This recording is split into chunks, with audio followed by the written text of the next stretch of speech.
వైద్యుల నిర్లక్ష్యం కారణంగానే మహిళ మృతి చెందిందని ఆరోపిస్తూ మహబూబ్ నగర్లోని ఓ ప్రైవేట్ ఆసుపత్రి ముందు మృతురాలి కుటుంబ సభ్యులు ఆందోళనకు దిగారు.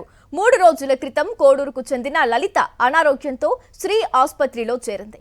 పరిస్థితి దారుణంగా ఉందంటూ అనేక పరీక్షలు చేయించిన ఆసుపత్రి సిబ్బంది బిల్లు మొత్తం కట్టాక ఆమె చనిపోయినట్లు తెలిపారు.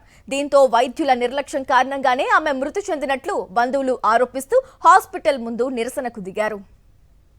4:30-5 గంటలకు మీరు మొత్తం రిసెప్షన్లో డబ్బులు కట్టేసేయండి, మీరు ఎంత ట్రీట్మెంట్ అయింది, ఎంత ఏమైందని డబ్బులు కట్టేసేయండి అంటే సరే కడతాం సార్ అని కట్టిపించినాం. 25,000 ల్యాబ్ ఫీజు కట్టించిండు. 15,000 బయటికి వెళ్ళి డాక్టర్ని తీసుకొస్తా పైప్ వేపిస్తా అంటే 15,000 ఆ డాక్టర్కు 30,000 ఇస్తా అంటే 30,000 లేదు సార్ మా పరిస్థితి ఇట్లా ఉంది, ఇవ్వం లేదు పరిస్థితిలో ఉన్నాము, 15,000 ఇస్తాం సార్ అంటే ఆ డాక్టర్ని పిలిపించి ఆ పైప్ వేయించిండు. 4 గంటలకు మంచిగా ఉందని చెప్పిండు. 5 గంటల తర్వాత 6 గంటలకు మొత్తం డబ్బులు కట్టిన తర్వాత ఏం లేదయ్యా, బాడీ మొత్తం ఇదైపోయింది, డిజాల్వ్ అయిపోయింది, ఏం లేదు అని మళ్ళీ సమాధానం ఇచ్చిండు.